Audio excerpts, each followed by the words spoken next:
Hi viewers, మనం ఇప్పుడు చెప్పుకోబోయేటటువంటి topic ఏంటంటే కేంద్ర ప్రభుత్వ పథకాలు. దీనిలో భాగంగా అటల్ పెన్షన్ యోజన అనేటటువంటి కేంద్ర ప్రభుత్వ పథకాన్ని గురించి మనం ఇప్పుడు తెలుసుకుందాం. ఇది కాంపిటేటివ్ ఎగ్జామ్స్కి ప్రిపేర్ అవుతున్న అందరికీ కూడా చాలా ఇంపార్టెంట్ అయినటువంటి టాపిక్.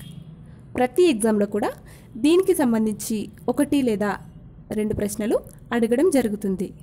కాబట్టి ఫ్రెండ్స్, మీరందరూ కూడా దీన్ని తప్పనిసరిగా ఫాలో అవ్వాల్సి ఉంటుంది.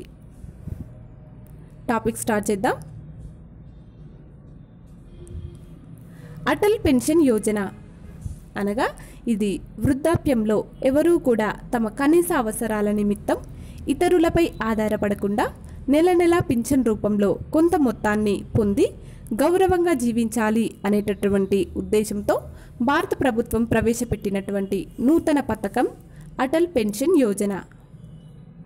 ఈ పథకం జూన్ 1, 2015 సంవత్సరాన ప్రారంభమైంది. ఈ పథకం కింద పాలసీ తీసుకున్నట్లయితే గనక 60 సంవత్సరాల నుండి నెల 1000 రూపాయల నుండి 5000 రూపాయల వరకు పింఛన్ రూపంలో పొందవచ్చు. అయితే ఈ పథకం పొందడానికి కావాల్సినటువంటి అర్హతలు అనేటువంటివి ఏ విధంగా ఉన్నాయి అని తెలుసుకుందాం. దీనికి కావాల్సినటువంటి అర్హతలు: బ్యాంకు పొదుపు ఖాతా కలిగినటువంటి ప్రతి ఒక్కరూ కూడా ఈ పథకంలో చేరవచ్చు. అంటే బ్యాంక్లో సేవింగ్స్ అకౌంట్స్ అనేటువంటి ఉన్న అందరూ కూడా ఈ పథకంలో చేరవచ్చు. అలాగే 18 సంవత్సరాల నుండి 40 సంవత్సరాల వయస్సు కలిగినటువంటి ప్రతి ఒక్కరు కూడా దీనికి అర్హులే. ఈ పథకంలో చేరడానికి ఉండాల్సినటువంటి వయస్సు ఎంతంటే 18 సంవత్సరాల నుండి 40 సంవత్సరాల వరకు. అలాగే గత ఎన్పిఎస్ లైట్ పథకంలోని పాలసీదారులు కూడా ఈ కొత్త పథకంలో చేరవచ్చు. నెక్స్ట్, ఈ పథకంను పొందడానికి ఖాతాను తెరిచే విధానం ఎలా ఉంటుంది అని ఇప్పుడు తెలుసుకుందాం. దీనిలో బ్యాంకు ప్రతినిధిని లేదా బ్యాంకు మిత్రను కలిసి సంబంధిత రిజిస్ట్రేషన్ ఫారంను పూర్తి చేయాలి. ఫారంలో అడిగినటువంటి అన్ని వివరాలు తప్పనిసరిగా తెలియజేయాలి. అంటే ఫారంలో అడిగేటటువంటి మొబైల్ నెంబర్, ఆధార్ నెంబర్తో సహా అడిగినటువంటి అన్నిటినీ కూడా పూర్తిగా ఫిల్ చేయవలసి ఉంటుంది. అలాగే వయసును బట్టి ఎంత కిస్తీ కట్టాలో కాంట్రిబ్యూషన్ను బ్యాంకు నిర్ణయిస్తుంది. ఇంతకుముందు బ్యాంకు ఖాతా లేనట్లయితే గనక ఇప్పుడు బ్యాంకు ఖాతా మరియు అటల్ పెన్షన్ యోజన పథకం ప్రారంభించవచ్చు.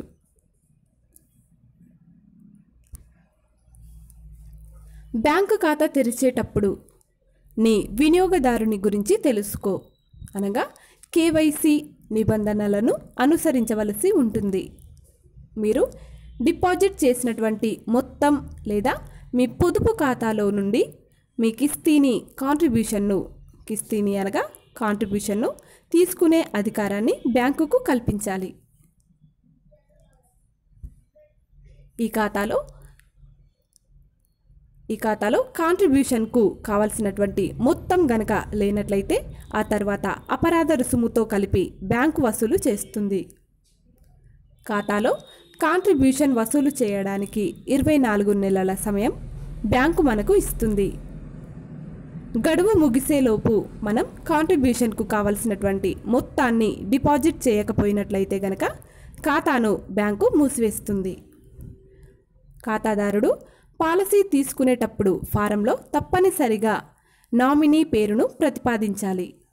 పాలసీదారుడు మరణిస్తే పింఛన్ జీవిత భాగస్వామికి ఇస్తారు.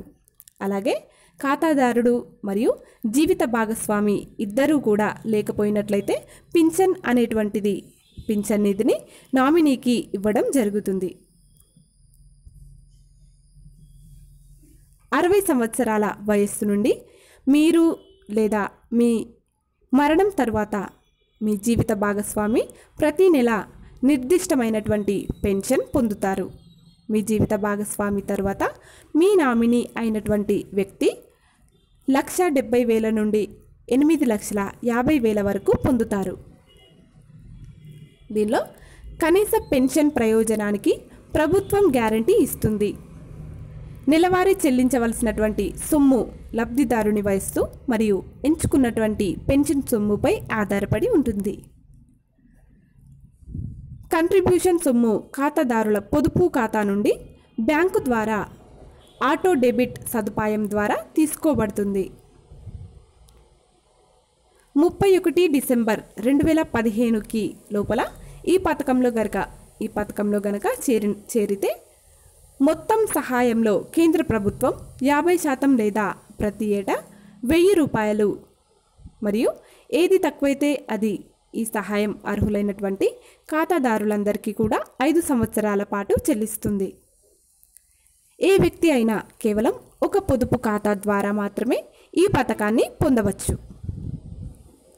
ఫ్రెండ్స్, మీకు మా వీడియోస్ కనుక నచ్చినట్లయితే లైక్ చేయండి, అలాగే మీ ఫ్రెండ్స్కి షేర్ చేయండి. అలాగే మీ అభిప్రాయాలను మరియు విలువైనటువంటి సూచనలను మాకు కామెంట్ల రూపంలో తెలియజేయండి. అలాగే మా ఛానల్ని సబ్స్క్రైబ్ చేసుకోండి. Thanks for watching.